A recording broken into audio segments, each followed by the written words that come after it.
Hey y'all, what's happening? Chinese here, also known as China El Coastin. Let me start out by saying rest in peace to all those black victims in the U.S.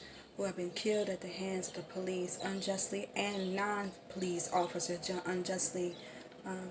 Ahmaud Arbery, Breonna Taylor, George Floyd, James Scurlock, Dane McAtee, and countless others that I'm not aware of. Okay, and I hope their family and friends get justice. I hope those demons are in prison for the rest of their lives. All right, so I've noticed that since the protests began, for the most part, I've noticed a number of countries have protested in solidarity with the black victims, with black lives being basically killed unjustifiably by police officers and non-police officers under this racist system. I've noticed they've marched, and I respect those who have a genuine interest in who've been allies with black people in this country for the brutality, the unjust brutality that's visited upon many of us, specifically those names I've mentioned and those I'm not aware of. So, respect to those who are genuine in their solidarity. So, with those very countries, I thought to myself, what's another means for them to stand in solidarity with against the racist acts against black people in this country? And I thought about economic sanctions. So, I researched economic sanctions that were impactful, effective, online, and I came across 13 or a little bit less than that. I'm going to list off the countries and the dates, and then I'm going to wrap it up with Ida B. Wells, a quote from her book, because as we know, Ida B. Wells was an anti-lynching activist, reporter, journalist, teacher, orator, fellow actress, things the whole nine. So here is my economic sanctions list that were impactful, okay, from an international point of view. The first one would be 1921 League of Nations versus Yugoslavia, successful. 1925 League of Nations versus Greece, successful. 1948 through 1949 U.S. versus Netherlands, successful. 1958 to 1959 USSR versus Finland, successful. 1961 to 1965 U.S. versus Sri Lanka. The U.S. forced change over Sri Lanka's policies. And then in 1965 to 1967, U.S. versus India. So the U.S. forced India to change its agricultural policies. Again, we're dealing with policies. Policies that are a violation of our 14th and 4th Amendment right as black citizens and tax-paying citizens in this country. Okay, I'm going to turn the page because I had it written down. 1975 to 1976, U.S. versus South Korea. Successful economic sanctions and or pressures to get a result they wanted. 1976 to 1977, U.S. versus Taiwan. Successful.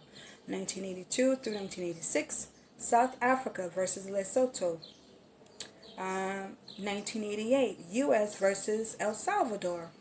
1992 to 1993, U.S. versus Malawi. U.S. significantly cut support in a bid to improve the democratic standards and human rights situation in Malawi.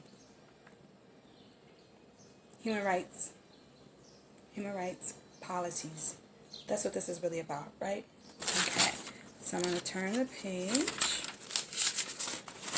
1993, U.S. versus Guatemala. Oh, so the U.S. and other European nations placed economic sanctions and or pressure on Guatemala. And because of that, business owners within Guatemala were scared of the economic effects of economic sanctions by the U.S. and other European nations. They end up helping the U.S. and European nations realize their goals as a result in their own country of Guatemala. Success. 1994 to 1995, Greece versus Albania. Successful. I end up grabbing this information, this data from the book Economic Sanctions Reconsidered. And so I want to wrap up with a a quote from Ida B. Wells' autobiography and or biography. The logic of lynching was not criminal. It was economic. Lynching and mob violence were tactics of economic subordination used to protect white economic power and to ensure a captive black labor force. That's Ida B. Wells. Also, as I was reading, in 1892, Ida B. Wells had 3 friends and or acquaintances, black, who had the People's Grocery Store, and they were in competition with a white-owned grocery store, and they end up, the police, along with envious citizens, end up attacking, shooting out this black-owned store and things like that, and end up arresting, because the men were armed. The owners of the grocery store were armed, and they end up shooting back. They're defending their right, the Second Amendment right, to defend themselves and to carry arms. And they did, and they end up arresting these black entrepreneurs of this grocery store that was competing successfully against this white-owned grocer across the street. And they end up taking them to jail, right? Violating their 14th Amendment rights and their Second Amendment rights and 4th Amendment rights, the whole 9. Took them to jail, and like a 78, I believe I read 78 something white men came and took them out of jail and lynched all 3 of those black men who were well within their rights to exercise self-defense mechanisms to protect their own property, right? So Ida B. Wells, because a number of lynchings had took place, Ida B. Wells encouraged many black residents, to exit Memphis because of what has been happening constantly to black citizens unjustifiably. And a railroad corporate, CEO or CFO, reached out to Ida B. Wells because he knew she influenced black residents through her articles, her journalism and activism. They can you ask your black residents to please resume, because she asked or encouraged black residents to withdraw economic patronage from the railway, to stop taking the railway. And they did. They obliged because they saw the benefit as a collective, right? Not about individualism. And they did so for like 6 weeks, and the company was so adversely impacted by the economic withdrawal of black patronage that he reached out to Ida B. Wells asking her to please persuade them to return or to resume their patronage. And Ida B. Wells was like, well, you all just sat by and let it happen. And then the owner said to her, well, we, the company, did not lynch these black citizens. Ida B. Wells, and then he went on to say, well, because the owners are northern capitalists. But Ida B. Wells replied, yes, but those who run the railway are southern lynchers. And many upstanding white men stood by and or consented to the lynching of these 3 black men who were in fact innocent. So I just wanted to leave you with that. Again, the countries, the citizens of other countries who are in solidarity, who have been protesting, to those who are genuine, respect to you.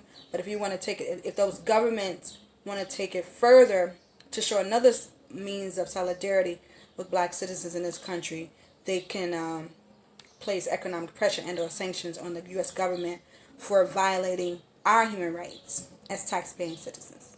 All right, I hope this is helpful. If you have any solutions yourself, please add them on the comment below the video. All right, take care, peace, Chinese.